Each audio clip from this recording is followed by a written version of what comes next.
Welcome back to yet another 213 crispy video, and today we are doing a unboxing and a product kind of walkthrough and demonstration of a Flysky FS-GT3C. This video is brought to you by our wonderful sponsor of the Miss Budweiser, which you see right there in the background of the company that donated this, which is qwinout.com, and I'm going to put a description down in the description of their website, but also a link to the Amazon product through them that you can purchase directly through Amazon of this particular model controller.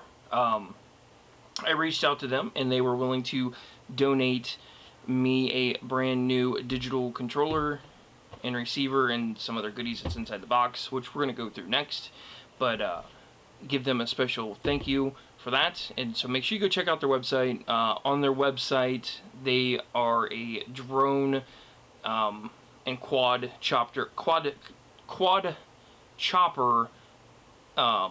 industry provider, so they do a bunch of like custom parts and that kind of stuff for the quad world, but they also do a bunch of controllers. So that's where I stepped in and reached out to them, and they were willing to reach back out to me and say that they were okay with doing a video sponsor. So they are sponsoring this entire series for the Miss Budweiser restoration project, and this is just the beginning of this. So let's go ahead and start by what do you get inside the box. Obviously you get the controller, so I'm going to set that aside for now. This particular package unfortunately got a little destroyed during shipping, but it still survived and it functions. So inside, first things first, is going to be your controller or your user manual, and then you're going to get a bag of parts, and then also you're going to get a receiver. So other than that, that is all you're going to get with your packaging. So I'm going to set this out of the way for right now. And inside your bag of goodies is going to be a couple different parts. So first things first, it's going to come with a USB cable. That is a standard USB to a standard micro USB, nothing fancy.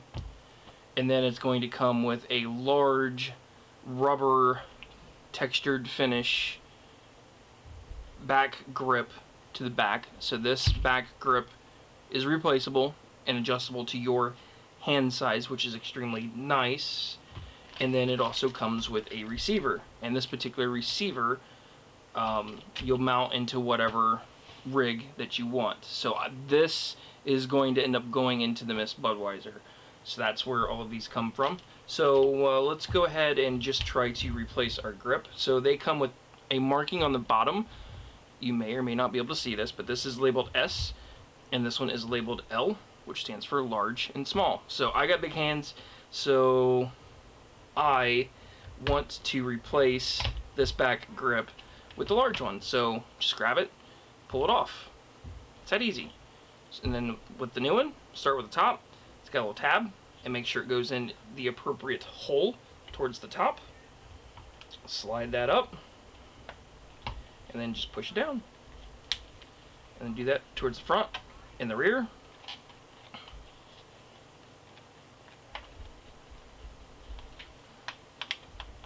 So there you go. So that's how you replace your grip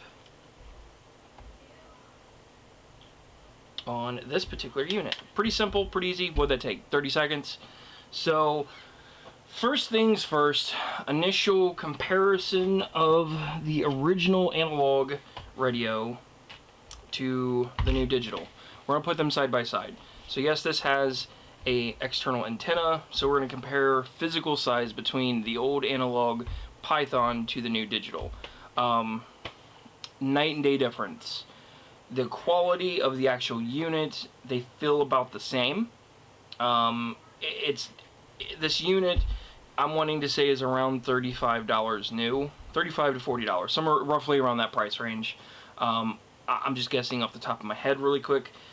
So comparable speaking to your old analog versus your new digital, weight. The biggest thing with this particular model is it's rechargeable. So the bottom has a lithium ion 800 milliamp 3.7 volt rechargeable battery pack. So that, comparably speaking to the old analog radio, that is full of AA batteries. So weight, just by the battery pack, is a huge difference between the two. Once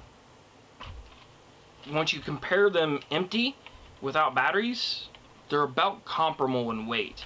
But the battery pack alone will A, save you money, B, better on the environment because you're using a rechargeable battery versus buying a bunch of AA's, or even if you buy the rechargeable AA's, then you got to deal with recharging, and on these, nobody wants to deal with the old NiCad stuff anymore. Everything's changed. Everything's been upgraded over the past 15 plus years in the RC world, so why would you not want something that has the rechargeable battery pack? And that is where your USB cable comes into play. So on the back side of your controller, right here, is your USB port, and that's where you would take your supplied USB cable and plug that in, and then plug your other end into any standard USB port, and then while it's charging, you will have a LED light pop up right here, and it will be red when it's charging and green when it's done. Simple, easy, you can't mess it up. So that's what the USB cable's for. So I'm going to set that aside. We've already covered the receiver, nothing fancy about it, just a standard digital receiver. So we'll set that aside. So let's go ahead and install our battery pack. Inside, once you get everything set up, installed correctly, controls, it's just like any other standard pistol grip receiver and controller unit, but this one is a 3-channel. So on the 3rd channel, this also has a trim button, and then it actually has the button down here for the 3rd button, which you'd hit with your thumb. I won't be using that 3rd channel for anything that I have use for at the moment, but I wanted a 3-channel just because of any other reasons down the future. If I decide that I need a 3rd channel, I will have it. The only complaint that most people have with this particular controller is the power button location, which is on your steering wheel, and it's dead smack dab in the middle. So with the old analog system, it has an actual on-off switch towards the top. Yes, I know this thing's still covered in dust, but it actually does function. The older style, a lot of them were rubber, or like a real slick rubber finish. So I am not a fan of that. This has a foam finish to it, so it feels better on the hand comparably to the old analog, which is nice. But let's go ahead and power this up, and then you're going to see the LED display kick on. So inside your LED display, let's see if I can get this on here so you guys can see a little bit better of how the menu and the buttons and everything lay out with this particular model. So your controls are going to be up towards the top right hand corner. Let's get this focused in, make sure. So you can change your standard readings by scrolling left and right, and it's a pretty sensitive location, and then if you want to select it, you just push down on that button. So once you select it, it's going to highlight which one of these menus that you want. So in this case, it's going to come down to model. So I'm going to select this, and I want to change model 0, and then I'm going to go over here to name, and I can change this to whatever I want. So I'm going to name this Bud.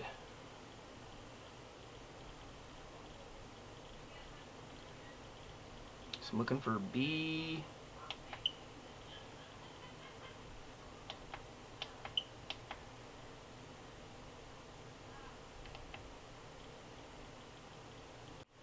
sorry there, my camera shut off. So after we gone through and we changed the name to Bud for the Miss Budweiser, then the next one is servo reverse, or REV, and you can go through, change the channel of which channel that you're running, and then you can change the direction of if you want to go reverse or not. Pretty standard, common sense, basically. Endpoint adjuster is the next one, or E-point is what they have it labeled as, and that is to prevent you from overturning your steering on your servos.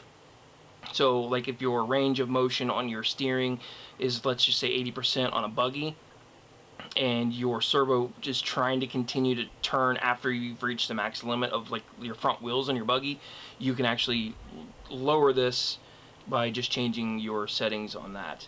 The next one, which would be the bottom left, is going to be trim, so you can manually go inside of here, and let's say channel 1 was your steering, so then you can go there, and then switch over here, and you can manually change this to steer right or to steer left, all by the buttons up here if that's what you choose to do. But there is another way of doing it. So if you notice on the front of the controller, we've got manual buttons for steering and throttle. So if, let's say, your boat, like the Miss Budweiser, is driving in the water and it's turning a little bit left, then you can trim it just by hitting the buttons to turn right or left, or if you want to give it a little bit more gas, because let's just say you've got some slop in your throttle or whatever and you want to turn your idle up a little bit, you can do it that way. But that's what these buttons are on the front. So, and it's all linked to the trim function. So let's go ahead and we'll put these back to neutral, and then the next one is your dual rate, and then the next one is X potential. And the X potential allows you to, let's say you're driving high competitive races and you got a kind of a twitchy hand a little bit, and you want to get rid of some of the jitterness. Basically, you could raise that up a little bit, so the more you turn, the quicker your steering catches up, basically. So if you're just kind of just twitching a little bit, it's not going to pick up all the twitch as much. That's what that does. And then ABS system is off. That's called your auto brake system, and I don't know anybody that runs ABS. You might in electric world and cars or competitive racing, but for a boat there is no brakes, so we do not need the ABS.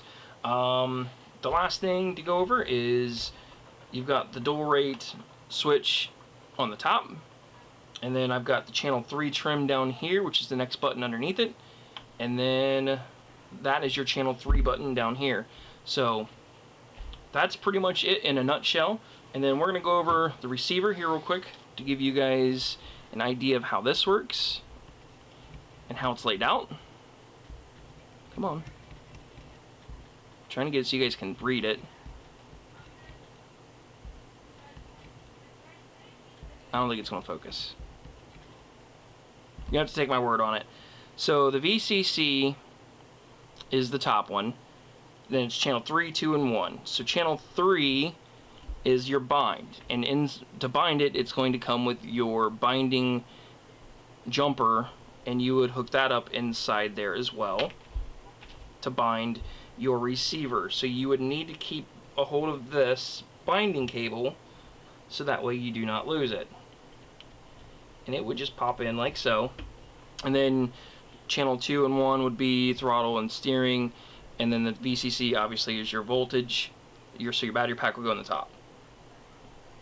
So then you got your short antenna lead, and then with this you also get a little antenna to go with it, and that's where you're going to use to put in your boat or whatever vehicle you've got.